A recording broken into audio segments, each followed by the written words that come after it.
Hey, welcome back to the channel. In today's video we're going to be doing a chit chat about the Logitech F310. It's a wired controller, but the first thing I noticed when actually checking it out, this does have like the original, like say, Xbox logo, so meaning this thing has maybe X input.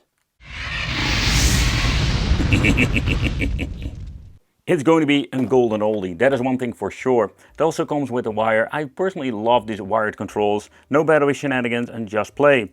So, but does the thing actually have X input and does it work? And particularly when it comes to, let's say, playing some games, let's say Windows games, but also when it comes to playing emulation. Because if the controller has some weird X input situation and it doesn't work, configuration is going to be a nightmare because some of the emulators need to be mapped every single time if you're going to be plugging in a new controller like the F310. Having here the 5555 Braveheart, let's try it again. So this one is the F310, it comes with a wire, and yeah, the design is similar to its wireless counterpart. But let's do an unboxing of the F310. Let's see what's going on over here. I always find this packaging really interesting because you have the idea that you can just like pull it out like that, but oh, there we go. Okay, that's the first part. Here we go. Get over here. Nope, I need to go back to the gym. So I'll be cheating with a scissor to see if we can actually get this packaging going on, but you know, the plastic they're using, it's like a freaking nightmare. Seriously, like I try to be very careful not to damage the controller itself, because that's one of the things you really need to consider if you're going to be like using a knife. So we can remove the piece of plastic. Jesus. Logitech and their freaking manuals. How many manuals can you get? Getting started with, I'm guessing there's like different languages. Okay. The controller, let's see what's going on with this. Jesus. Logitech and your freaking packaging. Oh, that pisses me off big time. So the feel, it's a very nice looking controller. I mean, when you're going to be looking at, let's say, the form factor, that is something you don't see very often, particularly when it comes to the depth over here, where you can just lay your fingers in. Having this very satisfying D-pad. There's a little bit of a cool situation with the D-pad itself. Like I have this very nice, satisfying feedback. Nice joysticks. And of course the ABXY buttons. And the configuration is interesting because of the travel, but also the configuration over here. Having back, start, I'm always saying select and start, mode, and of course this is a wired controller. So the button of the X input and digital is going to be over here. LB, and I'm guessing these are like the analog buttons at the back for racing games.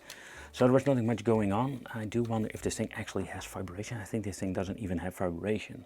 But let's plug the controller in here. Let's see if the dongle is still.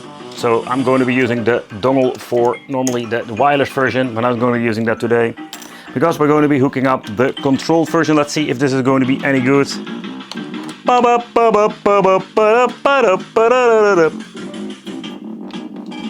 Let's dance.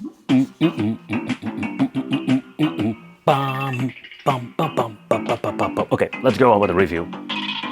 But thanks to the digital input button on top, we do have the option just to use it like an Xbox 360 controller.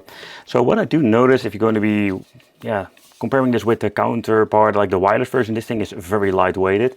And it's kind of good when it comes to that. So I wanted to check it out with some Windows controller gaming.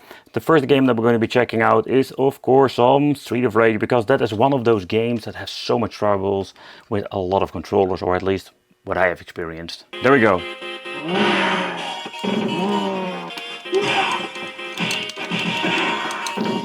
And like the wireless version we have checked out, man, this thing plays absolutely great.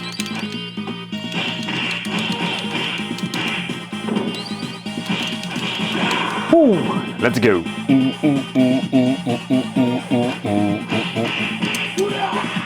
Really enjoyable with this controller.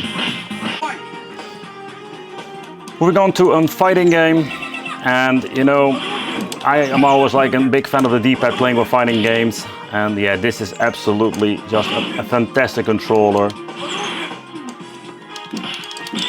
You know what's kind of funny? If you think about Street Fighter, the movie, so there is a game they made a movie about, and with the movie they made a game. That's what we're going to call absolutely the glitch in the Matrix. Hoppa! And of course it jumps over it. Aux mode. Yeah, I know it's an aux mode. Shut up, stupid blue freaking soundbar. The point is actually, if you're going to be going through like a couple of games, for example, if you're going to be having some Dolphin with the GameCube, man, that's absolutely a pain. We're going to be testing it out, but we're going to be checking it out if we can actually play some Burnout 2. Because I think I need to reconfigure the bloody thing for the controller. So this can be a problem with the emulator itself. So with also both of the controllers, I had the problem is that the wireless over this version, it does work. It's kind of interesting, so I need to look into this. Like I've configured it like an Xbox controller, but it does work with none of these, let's say, controls. I also tried a Hori for the Switch 2, same problem. But how is it freaking possible that all the other emulators work, that are actually... Okay, now I do... Does this actually... No, this is a separate emulator. Also upscale to, I think, 1080p.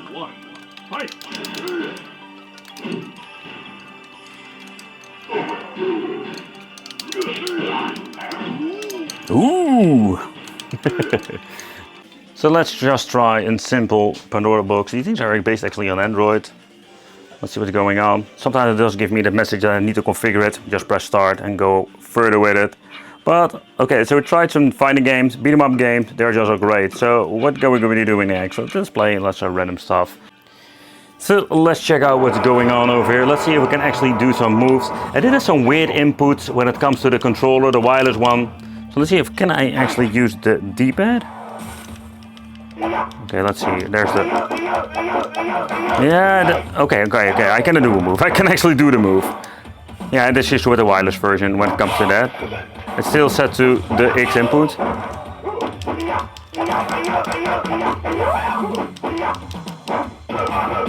We're going to beat him. We're going to beat him. Woohoo! So be ready for the win. So this is another retro new controller. Yeah, but in the end, like if you're going to be looking into the landscape of controllers, man, there are so many different ones out there.